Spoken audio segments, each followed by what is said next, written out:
TIFU Buy cussing out 916 people. This happened last night. So I'm a theater kid at my high school and our first night of our play was last night. The day before, everyone on the cast was given brand new lav microphones, the wire mics that you tape to your face. Unfortunately, I didn't know this. See, the old mics were only activated by the sound director, meaning it only worked if a switch on the soundboard was flipped. The new ones, however, turn on automatically when you pass a certain area on stage. I think you can kind of see where this is going. So anyways, there was one part where I had to strip my costume, button-down shirt and khakis essentially, and change into a very PG-13 toga costume, then put my original costume back on as quickly as possible. So after I get up on stage, do my cute little toga thing, rush back off stage to return to my original outfit. Once I was off stage, I began changing directly in front of the door I had just exited. This was because I had forgotten that someone else had to get on stage before I returned. So this asswipe rushes past me, and with the force of Thor Almighty, and swings the door wide open, exposing my ass cheek to the entire cast and a good 40% of the audience. I freaked the banana out and turned into Patrick Banana Star as I ran to shut the door. Here's the FU. So here I am, half naked, shivering, super embarrassed. I reached out to grab the doorknob. I made eye contact with the guy who had just made me flash all these poor people, and I instinctively gave him a good old-fashioned American motherfucker. I swear to butternut God the door stretched as I was reaching for the doorknob, because next thing I know, I was on stage, pants still down, and heard a sea of gasps flood the auditorium. Turns out the mic boundary was just barely past where I was standing. So yes, the cast, the crew members above and behind me, as well as the 860 plus wonderful audience members heard me loud and clear. On top of that, I didn't just say it, I screamed, so that coconut echoed and bounced off the walls like crazy. Here's what it was like from the audience's perspective. Hey, do you like canned salmon? I'm quite fond of it, yes. Door opens. Oh, there he is. This is my husband. Skinny Asian boy with red boxers waddles on stage. Motherfucker to the power of C, he's cake carrot cheesecake. Door slams. Well, how do you do, madam? Safe to say I'll never be in another production at my school again. TL Doctor, I unintentionally flashed like 200 people, then waddled with my pants at my ankles to close the door, screamed a vulgar word, and became the most infamous theater student at my school. In words of the old Western prospectors, gold. Yee-haw-woo. Thanks, stranger. Edit. Okay, I don't know how mics work, sorry. Another edit if you know who I am, and another numbers. Today I made the play I was in 100% more entertaining. Or today I gave the crowd their money's worth. I had a couple friends in theater. One was playing a somewhat creepy old man character. My other friend, off stage, says butternut pedophile while standing a little too close to someone's mic. It felt like coconut pedophile echoed through the auditorium for a good 5 minutes as I laughed my coconut off. I did a similar thing in HS with my lapel mic backstage. The guy working the board didn't mute me, so the entire play and audience heard half my Burger King order before they realized I was hot mic D. I'll have 2 number 9s. You won the theater. Ladies and gentlemen, that concludes tonight's production. Please tell me at least one of the people in the audience was recording this. Also, my condolences. I find it weird that there wasn't a Redditor recording there. TIFU for going to the ER for sucking banana. A couple months ago, it was date night with my BF and I was pumped to finally relax after a rough week. My boyfriend, who asked to be called Magnum here, rolling eyes face, so I'll refer to him as M, and I ended up making stuffed crust pizza with grilled onions, sausage, and a zucchini ton of cheese. It looks zucchini amazing. So does M. So while waiting for it to bake, we head back to the bedroom to do things. After blowing him, I pulled off to swallow, but I couldn't. My jaw was locked wide open. Super embarrassed, I ran into the bathroom to get his butternut out of my mouth. It was still stuck in the back of my throat, but I couldn't swallow or spit, so I tilted my mouth forward to allow his baby gravy to slowly drip out my mouth into the sink. We try everything, forcing my jaw shut with hands, aggressively wiggling it, massaging, praying to Jesus to forgive me for my premarital sins, but it's still stuck wide open. Trying to make a little more tolerable, I took ibuprofen with wine,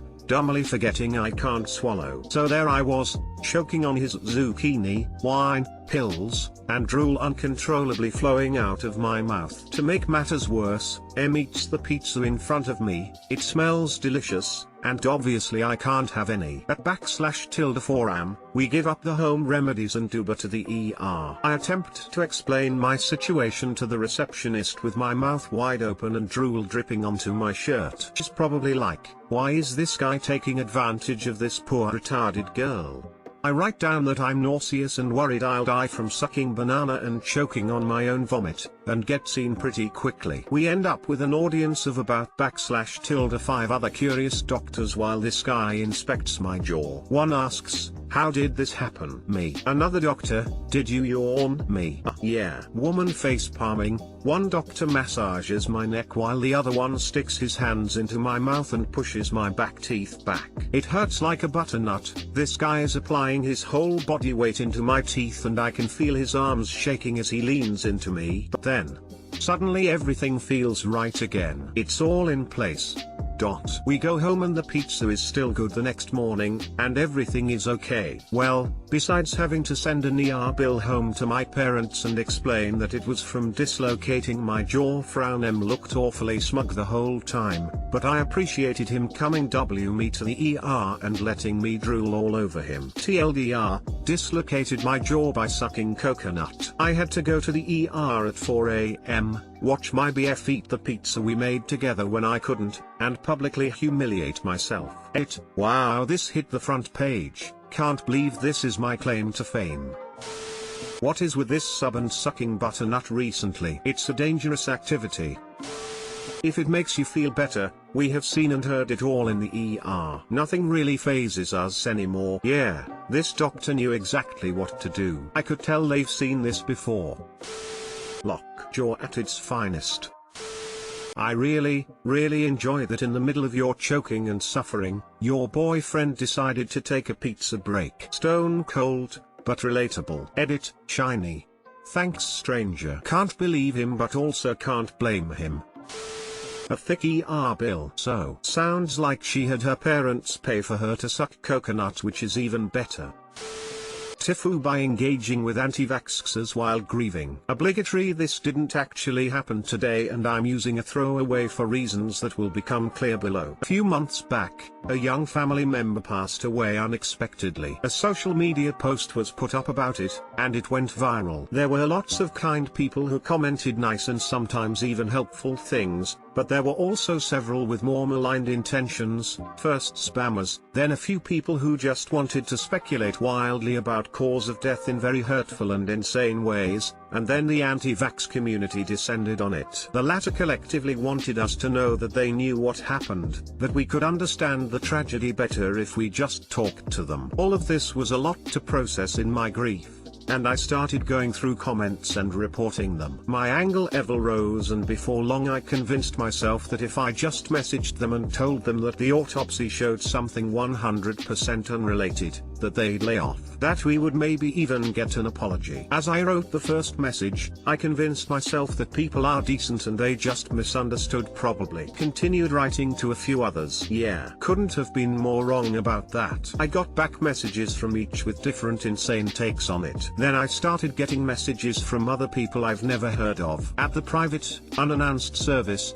2 women came up to me in the parking lot wanting to hug. I assumed they were from the other side of the family, people I'd met, but I just wasn't immediately recalling them, so I obliged. Expressed their sorrow, asked a few questions, and then began explaining that they had research that they'd like to share. One pulled out pages of handwritten notes about the dangers of vaccinations and how it relates to the deceased. Thankfully the employees of the funeral home helped me dispense of them quickly at least. I continued getting messages on social media and later learned that my info had been spreading from one social media group to another along with any details they'd gleaned about the death from me. I eventually started getting phone calls even though my phone number isn't out there in any easy to find place. One person went to the length to write up over 20 pages of facts about the death, including a section on how my loved one's death can further their cause politically. I couldn't even be mad, at least she was honest in her intention unlike the others. It's been months, and still I'm being hounded almost every single day by crazies all over the country. I learned my lesson and don't respond or acknowledge them in any way now,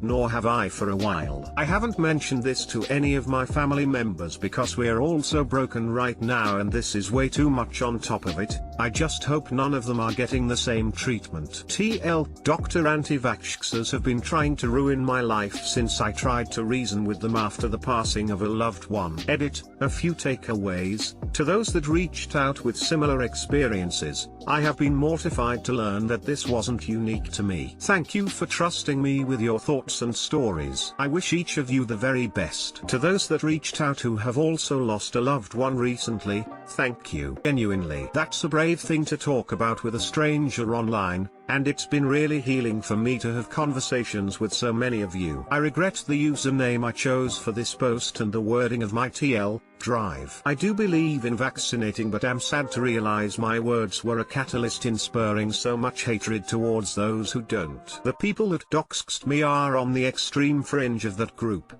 and that has become even more clear to me reading comments and messages from some of you. I'm going to try to parlay this whole experience of wishing for more kindness from strangers during a tough time to trying to be as kind as I can be to strangers, and everyone else for that matter, online and otherwise. Sorry for your loss. People can be terrible but others can be incredible. Hopefully the later have shown themselves too. Although as I read, thankfully the employees of the funeral home helped me dispense of them quickly at least. And thought, well, this got really dark, no wonder this is a throwaway. That's one of the first times I've laughed in a while. Thank you for that. Jesus Christ, they're like vultures. They descend on the most vulnerable people they can find, trying to convert them. I'm sorry you had to deal with this and I'm sorry for your loss, Op. So, we had new neighbors move in a few months ago. My wife and I made the effort to walk down the street and introduce ourselves and our 2-year-old son. It was all going great until they started hinting at and then outright stating they are anti-vaxxers. I replied, oh wow, I only plan on letting my son play with the autistic kids. That way I know they are vaccinated. They were so confused because they didn't know if I was encouraging or making fun of their ridiculous beliefs. I just wanna pop in here and say that most of us in the autistic community hate the anti-vax movement. Beside it being complete BS, anti-vaxxers put us on a stand and point at us like we are the worst possible thing that could happen to a family, worse even than having a child pass away. Makes us feel so loved. I'm so sorry this happened to you and is still happening. The anti-vax community is just on a different planet. The anti-vax community is just on a different planet. If only they were. Are they breaking any laws? It would be nice if you could call the police on some of these people. Interesting question I hadn't considered. I will think on that.